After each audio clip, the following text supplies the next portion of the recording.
CG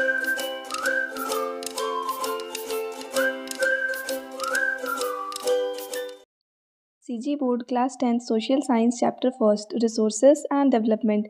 hello students, इससे पहले की वीडियोस में हम लोग इस लेसन का एक्सप्लेनेशन देख रहे थे, तो हम लोग पढ़े कि नेचुरल रिसोर्सेज क्या हैं एंड उनका हमारे साथ क्या रिलेशनशिप है। इसके बाद इन नेचुरल रिसोर्सेज को कौन ओन करता है।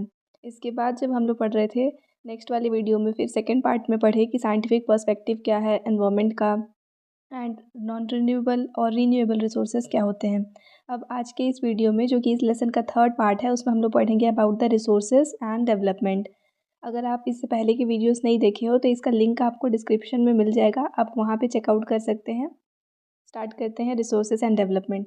जो भी सारे नेचुरल रिसोर्सेज हैं वो बेसिस है किसके, डेवलपमेंट के। डेवलपमेंट जो है वो उनके वजह से ही होता है। क्यों? क्योंकि चाहे एग्रीकल्चर हो, चाहे माइनिंग हो, चाहे कंस्ट्रक्शन हो, चाहे कोई भी दूसरा एनर्जी सेक्टर हो, वो सारा जो वर्क होता है वो सब नेचुरल रिसोर्सेज पे ही डिपेंड करता है। क्योंकि यही सारे नेचुरल रिसोर्सेज जो होते हैं वो वहाँ का हम लोग बोल सकते हैं कि रॉ मटेरियल है, उसी को ही यूज़ करके वहाँ पे प्रोडक्टिविटी किया जाता है।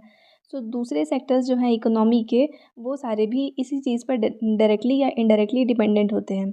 तो जो इन्वायरमेंट सोर्स फंक्शन है, इसको हम लोग कैसे डिफाइन करेंगे? The capacity of the environment to produce these resources. तो ये जो नेचुरल रिसोर्सेज हैं, इनको वापस से प्रोड्यूस करने का जो कैपेसिटी है अर्थ का, उसको हम लोग बोलते हैं, मतलब इन्वायरमेंट का, उसको हम लोग बोल रहे हैं environment source function.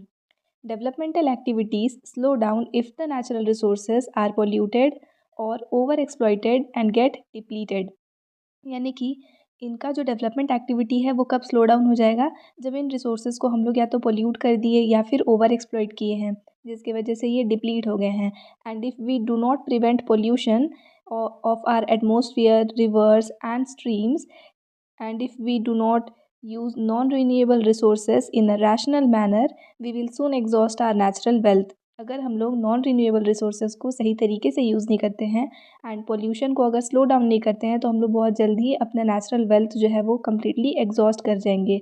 And in चीज़ों को बचाने के लिए एक मोड ऑफ डेवलपमेंट हम लोग को अडॉप्ट करना पड़ेगा, जिसको कि कहा जाता है सस्टेनेबल डेवलपमेंट। अब ये सस्टेनेबल डेवलपमेंट क्या है? यानी कि जो भी सारे रिसोर्सेज हैं उनको हमको कैसे यूज़ करना है, बहुत सही तरीके से, यानी कि ओवर एक्सप्लॉइट करके नहीं, जितना कम हो सके उतना कम से कम उनका यूज़ करना है। तभी जा कर के ये सारे रिसोर्सेज जो हैं वो वापस से फुलफ़िल हो सकते हैं, वापस से डेवलप हो करके न्यू रिसोर्सेज बना सकते हैं। आगे देखते हैं अब इसमें। There is no necessary conflict or contradiction between development and environment. ये जो दो टर्म्स हैं ना, इनके बीच में कोई भी कॉन्फ्लिक्ट नहीं है। अगर हम लोग को डेवलपमेंट चाहिए तो इसके मतलब ये नहीं कि हम लोग को इन्वायरमेंट को एक्सप्लॉइट करना पड़ेगा। इन्वायरमेंट को प्रोटेक्ट करते हुए भी हम लोग डेवलपमेंट जो है वो कैरी आउट कर सकते हैं। डेवलपमेंट के टाइम पे जो भी सारे नेचुरल रिसोर्सेज हैं ना, उनको हम लोग को परमानेंटली डैमेज नहीं करना है। मतलब डेवलपमेंट इस तरीके से हो कि ये सारी चीज़ें भी प्रोटेक्टेड रहें। If we understand our environment better, we can manage development in a sustainable way. अगर हम लोग अपने इन्वायरमेंट को सही तरीके से समझते हैं तो सस्टेनेबल डेवलपमेंट जो है वो आसानी से कर सकते हैं। इन्वायरमेंटल साइंटिस्ट जो हैं वो एक कॉन्सेप्ट डेवलप किए, जिसको कि कहा जाता है प्यूरिफिकेशन कैपेसिटी या सिंक कैपेसिटी। ये इन्वायरमेंट का अपना खुद का कैपेसिटी है कि वो किस तरीके से पोल्यूटेंट्स को एब्जॉर्ब करे एंड उसके वजह से जो सारा एरिया है उसको वो पोल्यूशन फ्री रखे। ठीक है, it simply means the capacity of the environment to contain pollution up to a certain extent. कुछ हद तक वो पोल्यूशन को रोक सकता है अपने तक, और फिर क्या कर सकता है, उन चीज़ों को वो एब्जॉर्ब करके इन्वायरमेंट को वापस से प्योर कर सकता है। फॉर एग्जांपल, अगर हम लोग हाउस होल्ड का जो भी सारा वेस्ट होता है ना, उनको रिवर्स में या फिर प्लांट्स में या एनिमल्स में, जो भी लिविंग बींग्स हैं, उन तक अगर हम लोग पहुँचा रहे हैं, तो ये जो रिवर है वो क्या करता है, उस वेस्ट को कंज्यूम कर लेता है।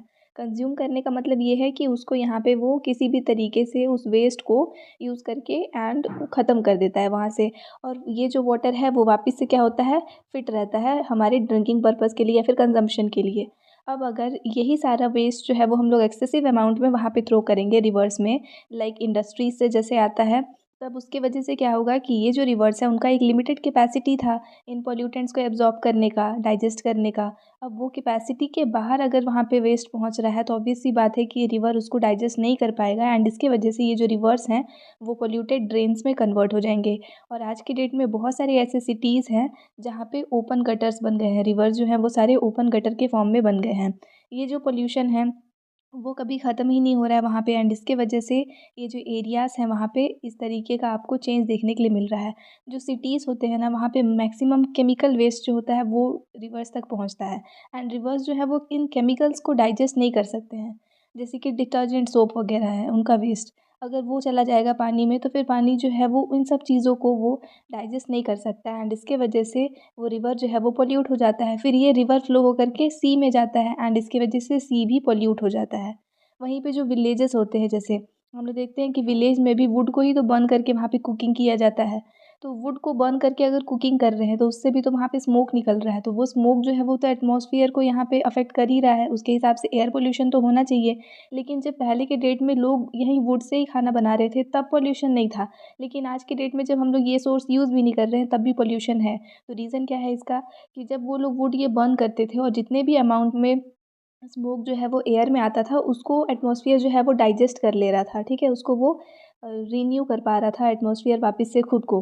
लेकिन अब आज की डेट में क्या होता है कि यही स्मोक जो है वो भले ही हमारे हाउस होल्ड से नहीं निकल रहा है, लेकिन कहाँ से निकल रहा है?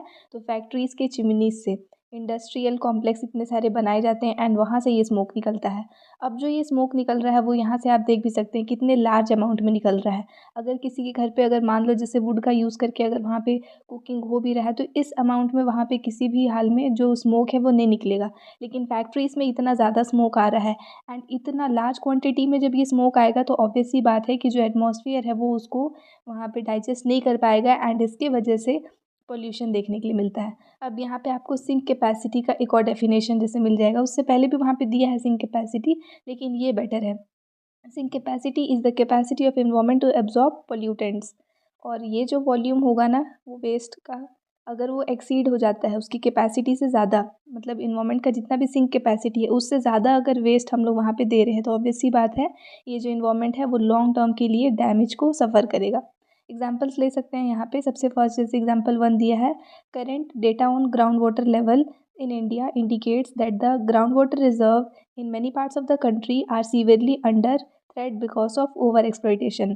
यानी कि ज़रूरत से ज़्यादा यूज़ करने की वजह से आज की डेट में जब ग्राउंड वाटर लेवल को देखा जाएगा इंडिया में तो वो कैसा है, जितना होना चाहिए उससे काफ़ी ज़्यादा अंदर वो जा चुका है। अगर हम लोग एक लिमिटेड अमाउंट में वाटर जो है वो अंडरग्राउंड से अगर हम लोग एक्सट्रैक्ट करते हैं तो ऑब्वियसली जो वाटर रिसोर्सेज है वो खुद को रिचार्ज कर सकते हैं। लेकिन आज के डेट में जो ग्राउंड वाटर है उनको ज़रूरत से ज़्यादा, ठीक है, ओवर एक्सप्लॉइट किया जा रहा है एंड इसके वजह से क्या होगा कि अब वापस से वो जो रिवर के जो भी सारे, या बोल सकते हैं वाटर के जो भी रिजर्व्स हैं वो खुद को रीन्यू नहीं कर पा रहे हैं या वापस से रिचार्ज नहीं कर पा रहे हैं एंड इसके वजह से जो ग्राउंड वाटर है वो कंटिन्यूसली डिप्लीट होते जा रहा है। लार्ज क्वांटिटी में एग्रीकल्चर वाला प्रोसेस कैरी आउट किया जाता है ना, पंजाब में हो गया या फिर वेस्टर्न उत्तर प्रदेश में हो गया, या जो रॉकी प्लेट्यू एरिया है जैसे कि हम लोग उसको छत्तीसगढ़ का एरिया ले सकते हैं, सेंट्रल पार्ट यहाँ दिया है ना, और साउदर्न इंडिया भी, इन सब एरियाज़ में भी कल्टीवेशन जो है वो बहुत लार्ज स्केल में किया जाता है। अब इस कल्टीवेशन में जो इरीगेशन के लिए वाटर का रिक्वायरमेंट होता है वो सारा यही ग्राउंड वाटर ही तो होता है। तो जब हम लोग ओवर यूज़ कर रहे हैं ग्राउंड वाटर को तो इसके वजह से क्या हो रहा है कि जो रिवर्स हैं या फिर जो ग्राउंड वाटर है वो खुद को रिचार्ज नहीं कर पा रहा है। सेकंड एग्जांपल यहाँ पे दिया है एंडोसल्फान। ये एक केमिकल पेस्टिसाइड है जो कि एडवर्सली यूज़ किया जा रहा है। मतलब कि 1976 का यहाँ पे डेटा दिया है कि उस टाइम पे अराउंड 15,000 एकर्स में कैशू का क्रॉप लगाया गया एंड वहाँ पे पेस्ट अटैक से उसको प्रिवेंट करने के लिए जो ये एंडोसल्फान जो पेस्टिसाइड था इसको स्प्रे किया गया। अराउंड 25 ईयर्स तक इनको स्प्रे किया गया था हर साल, ठीक है, हर साल स्प्रे करते थे। 25 ईयर्स तक ये चीज़ को कैरी आउट किए। इसकी वजह से बहुत सारे हेल्थ प्रॉब्लम्स देखने के लिए मिले हैं ओवर 11 पंचायत्स में। मतलब कि 11 एरियाज़ जो कि पंचायत के अंदर आता है ना, तो ऐसे ऐसे 11 पंचायत्स में हेल्थ प्रॉब्लम्स देखने के लिए मिले। स्पेशली फार्म लेबर्स में ये प्रॉब्लम देखने को मिल रहा था। और साथ ही में वहाँ के जो फ़िश, इंसेक्ट, क्रोस और दूसरे बर्ड्स का जो पॉपुलेशन था उसमें भी ड्रास्टिक फॉल देखने के लिए मिला। क्यों हुआ वो सारा कुछ? तो इसी केमिकल पेस्टिसाइड, ये जो एंडोसल्फान है, इसी पेस्टिसाइड की वजह से। एंड इसीलिए फिर कुछ साल के बाद में गवर्नमेंट का ऑर्डर आया कि इसका स्प्रेइंग जो है उसको स्टॉप कर दिया जाए। और उसके बाद जो गवर्नमेंट है वो आज तक इन सब चीज़ों की वजह से जो डैमेज हुआ है उसका कंपनसेशन जो है वो पे कर रही है। नेक्स्ट है रिसोर्स मैनेजमेंट। अब रिसोर्सेज को कैसे मैनेज किया जा सकता है? तो इंडिया में या फिर ऐसे किसी भी कंट्री में जहाँ पे अगर ओवर यूटिलाइजेशन हो रहा है इन सारे रिसोर्सेज का, तो उनको मैनेज करने के लिए बहुत सारे लॉज ऑलरेडी बनाए गए हैं। लेकिन क्या है कि उनको इम्प्लीमेंट कराना यहाँ पे ज़रूरी है। तो कुछ यहाँ पे रिसोर्स मैनेजमेंट टेक्निक्स दिए हुए हैं। फर्स्ट है फोकस ऑन ऑल्टरनेटिव रिसोर्सेज, यानी कि जो हमारे पास में प्रेजेंट है उनका कोई ऑल्टरनेटिव हम लोग ढूंढ के लेकर के हैं। जैसे अगर हम लोग कोई भी एक रिसोर्स यूज़ कर रहे हैं, लाइक फैक्ट्रीज़ को हम लोग यूज़ कर रहे हैं किस लिए कि हम लोग रॉ मटेरियल से कोई दूसरा चीज़ बना पाएँ, तो उसकी वजह से लार्ज अमाउंट ऑफ स्मोक जो है वो प्रोड्यूस हो रहा है, तो हमको क्या करना है, उस वे को ऑल्टर कर देना है। अब जैसे एग्जांपल के लिए यहाँ पे दिया है कोल। कोल जो है वो source of energy, as a fuel इसको यूज़ किया जाता है। इस कोल की जगह पे अगर हम लोग नेचुरल गैस यूज़ करेंगे तो पॉल्यूशन काफ़ी हद तक कम हो सकता है। वहीं दूसरी तरह अगर देखें तो जो एनर्जी है, अगर हम लोग सोलर एनर्जी और विंड पावर इन सब चीज़ों का ज़्यादा यूज़ करेंगे तो एनर्जी भी अवेलेबल रहेगा एंड हम लोग किसी भी नेचुरल रिसोर्स को एक्सप्लॉइट भी नहीं करेंगे। तो इस तरीके से हम लोग ऑल्टरनेट रिसोर्सेज यूज़ कर सकते हैं। दूसरा तरीका दिया है implementation of pollution control loss, यानी कि बहुत सारे पोल्यूशन कंट्रोल लॉ तो ऑलरेडी बनाए गए हैं लेकिन उनको इम्प्लीमेंट करना ज़रूरी है। तो एग्जाम्पल के लिए यहाँ पे दिया है कुछ कुछ लॉ जो बनाया गया है, जैसे है waste should be segregated and recycled. जो वेस्ट है उसको सेग्रीगेट करें, मतलब अलग अलग किया जाए एंड उसके बाद जो रीयूज़ करने लायक है उनको रिसाइकल या फिर रीयूज़ कर लिया जाए। नेक्स्ट यहाँ पे जो लॉ है वो ये है कि installing pollution control equipments should be mandatory for industries, यानी किसी भी इंडस्ट्री में पोल्यूशन को कंट्रोल करने के लिए इक्विपमेंट्स जो हैं वो इंस्टॉल किए जाने चाहिए। तो इसकी वजह से उस इंडस्ट्री से इन्वायरमेंट को कम से कम हार्म पहुंचेगा। उसके बाद government should establish waste treatment facilities in every region. हर जगह पे गवर्नमेंट को वेस्ट ट्रीटमेंट फैसिलिटीज़ जो हैं वो अवेलेबल कराना है। And industries using dangerous pollutants such as mercury, chromium etc. should be monitored to control their emission। और वो सारे इंडस्ट्रीज़ जहाँ पे डेंजरस पोल्यूटेंट्स का यूज़ होता है, लाइक मर्क्यूरी या फिर क्रोमियम का, इन सारी जगह पे जो भी सारे इन चीज़ों का एमिशन है उसको प्रॉपरली मॉनिटर किया जाना चाहिए कि नेचर में वो किस हद तक पहुँच रहा है और उस चीज़ को फिर कम करें। थर्ड स्टेप है इक्विटेबल यूटिलाइजेशन ऑफ रिसोर्सेज। ये जो सारे रिसोर्सेज हैं अब उनको यूटिलाइज़ कैसे करें। तो we live in the consumer age where people aspire of physical comforts. हम एक ऐसे एज में रह रहे हैं जहाँ पे लोग अपने फिजिकल कंफर्ट्स के बारे में सोचते हैं। स्मॉल सेगमेंट ऑफ पॉपुलेशन वो क्या है कि लार्ज एरिया ऑफ नेचुरल या फिर large share of natural resource को वो लोग कंज्यूम कर रहे हैं। ठीक है, एक स्मॉल सेगमेंट के लोग लार्ज शेयर कंज्यूम कर रहे हैं इन सारे रिसोर्सेज का। तो इन सब चीज़ों से आपको क्या करना है, बचना है। जैसे गांधी जी का एक बहुत ही फेमस कोट है यहाँ पे, the world has enough for everyone's need but not enough for one's greed anyone's greed. यानी कि अर्थ में या इस वर्ल्ड में मैक्सिमम वो उतना सब कुछ प्रेजेंट है जिससे कि हर एक इंसान का, हर एक सिंगल पर्सन का जो नीड है वो फुलफ़िल हो पाए, लेकिन किसी का भी ग्रीड फुलफ़िल करने जितना तो अवेलेबल नहीं है। तो यहाँ पे सिंपल मीनिंग क्या है कि हम लोग अपने नीड के अकॉर्डिंग रिसोर्सेज का यूटिलाइज़ करना चाहिए, ना कि अपने ग्रीड के अकॉर्डिंग। ये 3 पॉइंट्स हैं यहाँ पे दिए आपको, किस तरीके से आप रिसोर्सेज को मैनेज कर सकते हैं उन सब चीज़ों का। नेक्स्ट दिया है new opportunities and challenges in resource management, a case study. बस एक केस स्टडी दिया है यहाँ पे Indira Gandhi canal command area का। तो ये आपका लास्ट टॉपिक है इस लेसन का। अब इसमें क्या दिया है कि ये कैनाल है कौन सा, हरिक बैराज, जो कि पंजाब से स्टार्ट होता है। अब ये जो कैनाल है वो थार डेजर्ट को ट्रांसवर्स करके, मतलब कि ये बोल सकते हैं आपकी कट करते हुए जो पाकिस्तान बॉर्डर है उसके पैरेलल में बना हुआ है। ये जो कैनाल है उसका लेंथ अबाउट 650 मीटर यहाँ पे मैंशनड है। एंड उसके बाद देखो यहाँ पे इमेज भी दिया है, ये राजस्थान कैनाल इसका नेम है।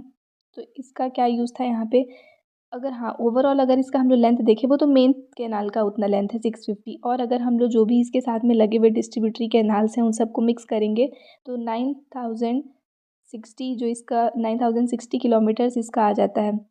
अब एस्टिमेटेड एरिया जो वो इरीगेट कर सकता है वो अराउंड 20 लाख हेक्टेयर्स का है। अब इसको बनाने का क्या रीज़न था यहाँ पे, तो देखो जो थार डेजर्ट है ना वो मैसिव सैंड ड्यून से है, मतलब कि वहाँ पे जो वेजिटेशन है वो बहुत कम देखने को मिलेगा थार डेजर्ट में। ठीक है, क्योंकि पूरा सैंड ड्यून है, वो बहुत सैंड है, वहाँ पे वेजिटेशन प्रेजेंट नहीं है। जब स्ट्रॉन्ग विंड्स चलते हैं ऐसे सैंड वाले एरिया में तो क्या होता है कि वहाँ का जो भी सैंड है वो ऑब्वियसली वहाँ से फ्लो होकर के चला जाता है, जिसकी वजह से सॉइल वहाँ का जो है वो इरोड हो जाता है। वहाँ पे टेम्परेचर जो समर में है वो नॉर्मली 50 डिग्री सेल्सियस तक रहता है एंड एवरेज रेनफॉल अगर देखेंगे तो बिलो 100 mm है।